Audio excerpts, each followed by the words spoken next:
Hello friends, जय हिंद, वंदे मातरम। Welcome back to our YouTube channel. Friends, हमारे डिफेंस के सेक्टर में एक बहुत बड़ा जो डेवलपमेंट है वो देखने के लिए मिल रहा है। और ये जो डेवलपमेंट है ये आपको ऐसा देखने के लिए मिलेगा, इसे हम कहेंगे एग्रेसर स्क्वाड्रन। यानी कि भारत की सेना यानी कि एयरफोर्स के अंदर अब इस बात को स्टेब्लिश कर दिया गया है कि भारत के पास अपना एक एग्रेसर स्क्वाड्रन होने वाला है। और ये जो एग्रेसर स्क्वाड्रन है, ये कॉन्सेप्ट क्या है मैं आपको थोड़ा सा एकदम कंसाइज वे में बता देता हूं। ये एग्रेसर स्क्वाड्रन लगभग बड़े जो देश हैं, चाहे तो रूस हो, चाहे तो चाइना हो, चाहे तो अमेरिका हो, या जहां तक कि पाकिस्तान जैसे जो देश हैं उनके पास भी एग्रेसर स्क्वाड्रन होते हैं। और ये जो एग्रेसर स्क्वाड्रन है ये होते हैं सिमुलेशन के लिए। यानी कि जितने भी अपने जो प्रतिद्वंदी देश होते हैं उनके जैसे जो विमान होते हैं जो वो यूज करते हैं या उसी तरीका के जो फीचर्स होते हैं उनके साथ में उसी तरीका के जो है हम एक्सरसाइज करते हैं अपने देश के अंदर ही, जैसे रियल में होती है। यानी कि ग्राउंड के अंदर उस तरीका का सिमुलेट करते हैं कि जैसे ये भारत का है, तो उदाहरण के लिए चाइना और इंडिया, तो चाइना का जो एग्रेसर स्क्वाड्रन है जब वो अभ्यास करेंगे तो ऐसा करेंगे कि इंडिया जो है ये वाला एज यूज कर रहा है तो हम भी जो यूज कर रहे हैं उनको उसी तरीका से लड़ा करके आपको देखेंगे कि बचना कैसे है। तो इस तरीका की जो पूरी व्यवस्था है वो कहलाती है एग्रेसर स्क्वाड्रन। अब ये जो व्यवस्था है ये द्वितीय विश्व युद्ध के बाद में से निकल करके आती है कि जर्मनी के जितने भी विमान थे जब वो हार जाता है तो उनका जो फ्लीट है उनके साथ ही उस तरीका से उनके रिवर्स इंजीनियरिंग की गई और बाद में उनको जो है यूज किया गया एज ए एग्रेसर स्क्वाड्रन के लिए। आज देखेंगे कि इसका इतिहास क्या है और अगर ऐसा भारत करता है तो इससे भारत की जो अपनी कैपेबिलिटी है वो किस तरीका से बढ़ जाएंगी। और वास्तव में ऐसा होना ही चाहिए, क्यों? क्योंकि रियल ग्राउंड टेस्ट जो है वो होता रहता है इससे। और हमें ये पता रहता है कि अगर चाइना के साथ हमारा ये 1 to 1 होता है तो हमें उनके जो विमान वो यूज करते हैं तो उनके साथ में किस तरीका से डील करनी है। आगे देखते हैं क्या है ये सारा। एग्रेसर स्क्वाड्रन क्या है? दुश्मन की तरह लड़ने वाले जो अपनी विमान यूनिट है उनका एक पूरा फ्लीट है और कुछ नहीं है। ये वायुसेना का एक विशेष यूनिट है जो दुश्मन के विमानों और युद्ध रणनीति के क्या करता है, बिल्कुल हूबहू उसकी नकल करता है। लक्ष्य है असली युद्ध जैसा अनुभव लेना है। इसका उद्देश्य पायलट और वास्तविक लड़ाई के बीच का जो दबाव होता है उसको रिलीज करना है कि अगर उन्होंने पहले से ऐसा अभ्यास किया हुआ है तो जो वास्तव में युद्ध होगा तो उस तरीका का जो प्रेशर है उनके ऊपर नहीं रहेगा, इसके लिए किया जाता है। शुरुआत हुई थी जैसे मैंने बताया कि द्वितीय विश्व युद्ध के बाद में इसकी शुरुआत देखने के लिए मिलती है। जर्मनी और ब्रिटेन ने सबसे पहले दुश्मन के पकड़े गए जो विमान हैं उनके द्वारा ही जो है ये कार्य शुरू कर जाता है कि जर्मनी के जितने भी विमान थे उनको सबसे पहले एग्रेसर स्क्वाड्रन के रूप में ही जो है यूज करना शुरू करते हैं।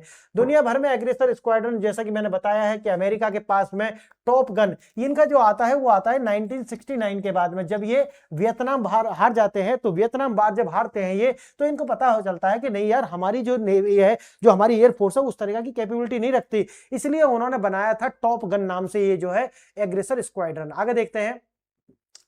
चीन और पाकिस्तान जैसे जो देश है उनके पास भी जो है अपने जो एग्रेसर स्क्वाड्रन है।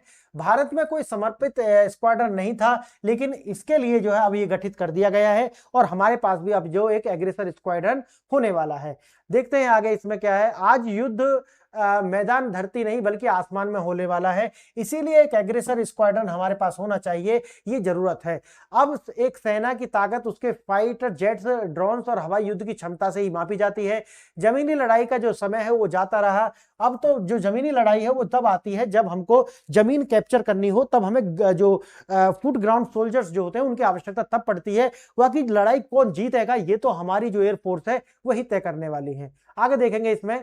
दुश्मन की तरह सोचो, यानी कि जो एग्रेसर स्क्वाड्रन है वो हमको क्या कहता है, वो कहता है कि दुश्मन की तरह सोचना है। यानी कि आपको उनकी तरह से, जैसे ए और बी हो गया, मानो ये है, सपोज करो ये इंडिया है और ये चाइना है ना, तो हमको क्या करना पड़ेगा कि चाइना की तरह सोचना पड़ेगा कि चाइना का जो ये विमान है वो कार्य कैसे करेगा, वो पायलट कैसे सोच रहा होगा, इस तरीका से हमें सोचना है।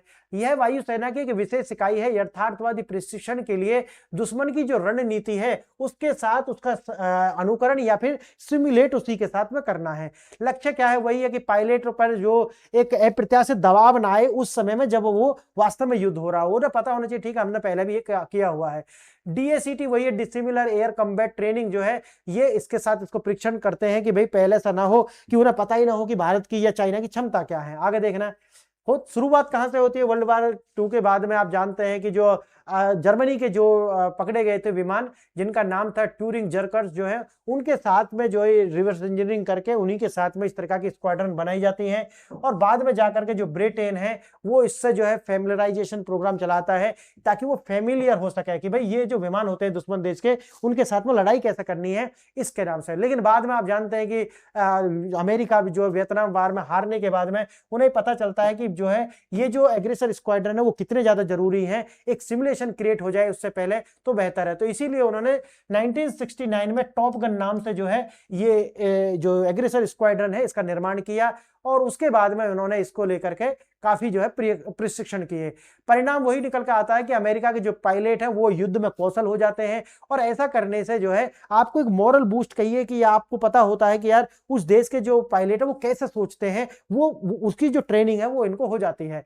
अब अगर देखा जाए विश्व में लगभग सोवियत रूस के पास भी इस तरीका से आपको देखने के लिए मिलेगा, नाटो के अंदर भी ये सारे के सारे हैं, इटली के पास में भी ये था, सब तो आप समझिए कि ये पूरी दुनिया के पास में जो है देखने के लिए मिलता है। ड्रैगन की परछाई चीन का एग्रेसर प्रोग्राम, आप जानते हैं कि वो भारत को जो करने के लिए सुकोई 30 MKI और मिग 29 का उपयोग जो है वो करता है, क्योंकि उस टाइम पर भारत के जो है मुख्य फाइटर जेट्स यही रहे। लेकिन अब जो है अलग तरीका का है, लेकिन वो भी समझ रहे होंगे कि आप शामिल कर ही लेंगे बाद में।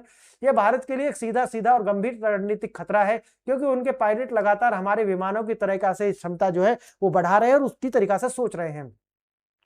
2019 में पाकिस्तान ने भी, आप जानते हैं कि पाकिस्तान F-16 का जो है प्रयोग करता है जो है ये एग्रेसर स्क्वाड्रन के लिए। और हालांकि वित्तीय बाधाओं के कारण भी जो प्रशिक्षण सीमित हो सकते हैं, लेकिन उनकी जो रणनीतिक मंशा है वो साफ दिखाई पड़ती है कि पाकिस्तान भी उसी तरीका से कार्य कर रहा है। हालांकि भारतीय वायुसेना अपनी विशेष इकाई जैसे कि सुकोई 30 MKI और मिराज 2000 जो है उन संचालित करने वाली स्क्वाड्रन का उपयोग पहले भी करता रहा है, और DACT जो है और सिमुलेशन की जो तकनीक है या प्रशिक्षण जो है वो अपने सैनिकों को हम देते रहे हैं, लेकिन एक अलग से जो इकाई के रूप में हमने बिल्कुल नहीं बनाया था। लेकिन अब ये सब कार्य हो चुका है। हमारे पायलट दुनिया में सर्वश्रेष्ठ है, ये उन्होंने बार बार जो है सिद्ध करके दिखाया है। ऑपरेशन सिंदूर में जो है ये बिल्कुल जो है एकदम अभी नया नया है, ये भी उन्होंने जो है सिद्ध करके दिखाया। अब आप जानते हैं कि एक समर्पित एग्रेसर स्क्वाड्रन जो है भारत के लिए गेम चेंजिंग हो सकता है, और इससे हमारे जो सैनिक हैं उनकी क्षमता और ज्यादा बढ़ने वाली है, और ऐसा रक्षा विशेषज्ञ भी मानते हैं। तो फ्रेंड्स, आज मैंने बताया कि किस प्रकार से भारत में ये जो डेवलपमेंट हुआ है ये कहीं ना कहीं एक साइकोलॉजिकल जो विन है हमारी उसको दर्शाता है। तो बताइए लेक्चर आपको कैसा लगा? लेक्चर आपको अच्छा लगा है तो चैनल को लाइक शेयर एंड सब्सक्राइब जरूर कीजिए, और कमेंट कीजिए। आपने वीडियो यहां तक देखी इसके लिए बहुत बहुत धन्यवाद। जय हिंद, जय भारत।